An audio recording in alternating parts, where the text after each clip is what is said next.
Alright, as you can see, I was kind of already playing with the frame right here. This is where the glass goes, moves back and forth. This is your bottom tray. So pretty much what you want to do is just break out everything. Everything was wrapped. You got your rods right here. This is the stuff that builds the frame right here.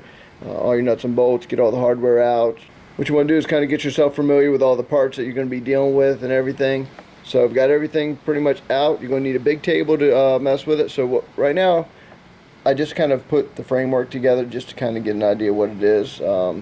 So next up, we're actually going to put all the washers and the nuts on it and everything.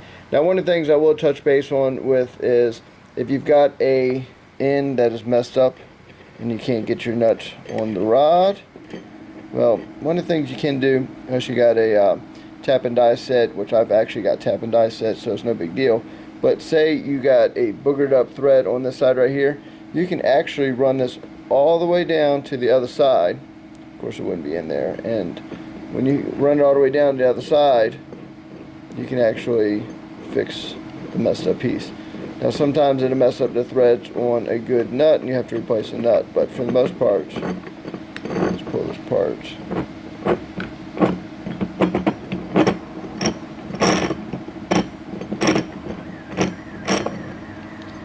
So say you run it all the way down, we'll say it's on the other side now, and it's booger threads. You can see how they cut this one at a funky angle. Sometimes it'll leave like a lip, and it's hard to get the bolt on there.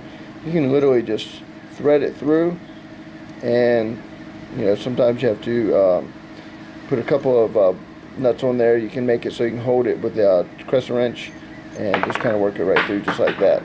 So pretty much that's one of the things you want to do if you have a problem with some boogered up threads. Other than that, we're going to go and take this thing back apart, put the nuts and washers on it, start getting this thing assembled. I went ahead and took up, that's the framing right there. I've got it out just to kind of look at, see what we've got. And as you see, there's a lot of parts that we've got to put this thing together. So all sorts of electronics we've got to build. So let me go and get started, and I'll show you what I've done so you can kind of follow along and build your own.